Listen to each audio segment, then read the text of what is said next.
Hello everyone, welcome to the HardReset channel, and today I'll show you a few tips and tricks on the Magic Keyboard Folio.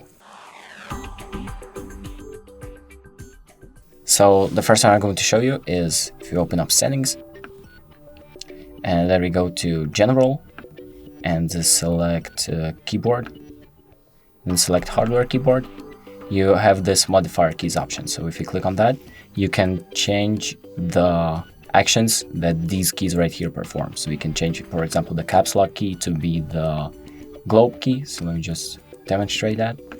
By pressing caps, you can see that the language is changing. Let me just pull up a keyboard, somewhere, a field where you can type in,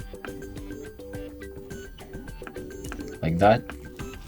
So I type and then I press the caps lock key, and as you can see, instead of caps lock, and it now does the language change action. So now if we return, the next thing I want to show you is if we return to general, then scroll down to trackpad and click on trackpad, you have the tracking speed. So you can change the sensitivity of your trackpad by just adjusting this slider right here. So this means if you scroll to the left, it means it will be slower, and to the right it will be faster, like that. So you can change it to whichever one you prefer. And the next tip is basically from general again. We go to the trackpad tab, and here we have the tap to click option. So if you don't like just fully pressing on the touchpad, what you can do is enable the tap to click option, and that basically allows you to just lightly tap on the touchpad and it will click, like that.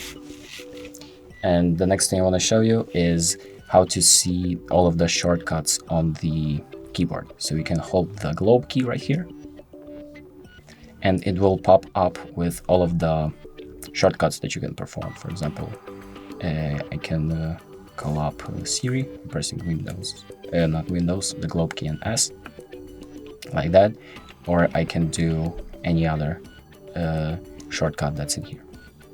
That's about it. Thank you for watching. I hope this video helps, and make sure to like and subscribe.